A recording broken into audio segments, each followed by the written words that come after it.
Now, obviously, the Zionist movement and the ideas of the return of the Jews to their homeland and creating their own state. So everything what you see of Jerusalem right now is neighborhoods and buildings which were built from the 19th century and on. And until the second half of 19th century, Jerusalem was only 1 square kilometer of the old city inside the city walls, which is what we are going to visit today after lunch.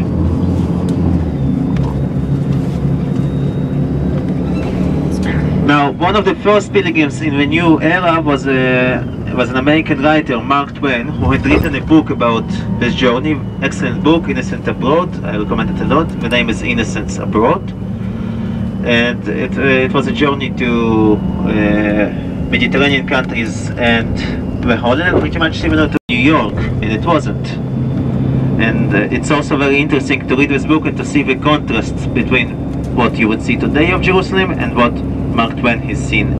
This peak is called Scopus Mountain. On our left side is the Hebrew University of Jerusalem, the most prestigious university, the most prestigious establishment of higher education over here. We'll be seeing, despite how beautiful it is from here, we'll be seeing this place from even a better viewpoint. Now, as we'll get on top of the mountain, we'll ask David to drive a little slower, and you'll be able to compare the vegetation. What you'll be able to see on your left side is the Judean desert. Okay, take a look how different the views over here when the views were seen just on this other slope of the same mountain. Desert is not defined by sand or nor by dunes. It's defined by amount of precipitation, and each place which has less than 200 millimeters a year is the desert of temptation, as Jesus was tempted there by Satan after fasting of 40 days. Thank you, Dave. Here, many more European rulers started coming here to this land to visit it, and it's also called the Protestant Church of... Ladies and gentlemen, do we need to use restrooms? Or... Yes, please. Yes, please. Okay, so at first we'll go to the restrooms, and then we'll go to the viewpoint and talk about what we see. I'll tell chronologically the history of Jerusalem, and by my chronological account you'll be able to understand also the religious significance of Jerusalem for each one of the three major religions.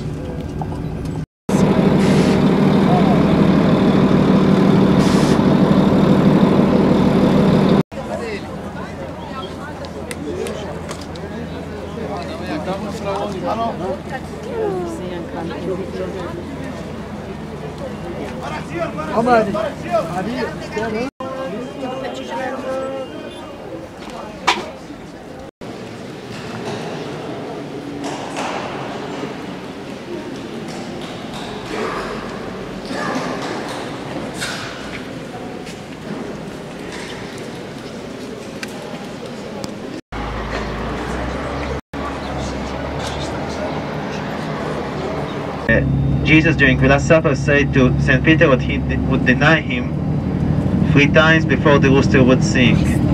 And indeed, when Jesus was led by Roman soldiers, St. Peter had walked behind him in a safe distance, 100 meters behind him. So the Roman soldiers asked him if he has anything to do with Jesus, and he said no.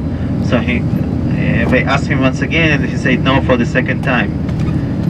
He asked once again, and he answered no for the 3rd time.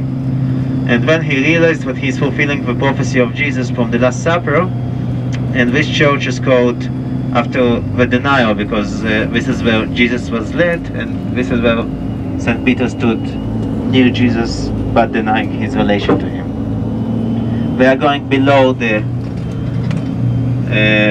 Zion Mountain. The Zion Mountain is on our right hand, the same mountain we have seen earlier, as I said, the site of the Last Supper. Yeah, she's with the lead, she's with the two guys, don't worry. She's wet all the time.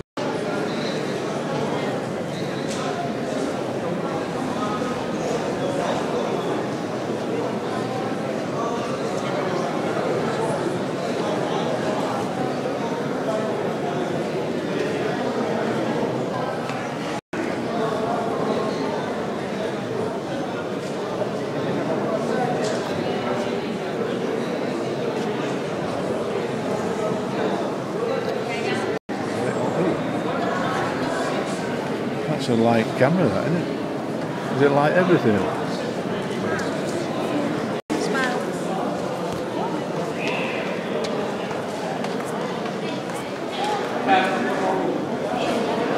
Martin.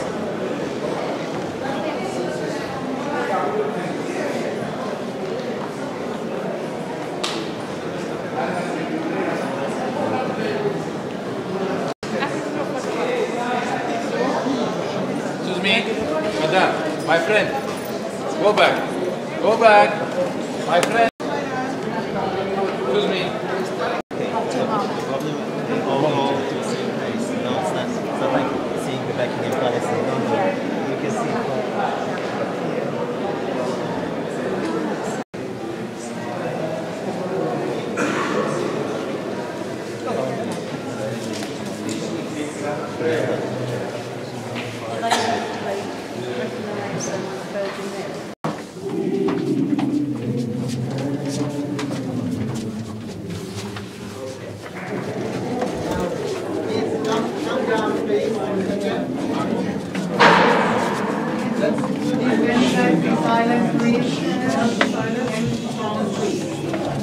Okay, this is the place where the Holy Family used to live.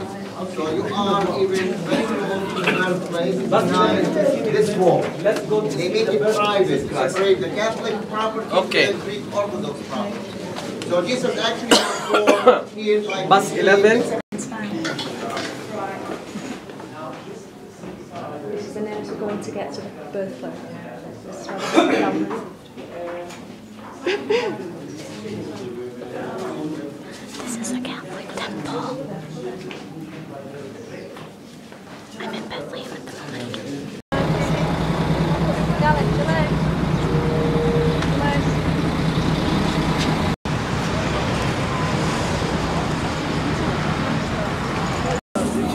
It's very basic. We arrived there yesterday. It was very basic.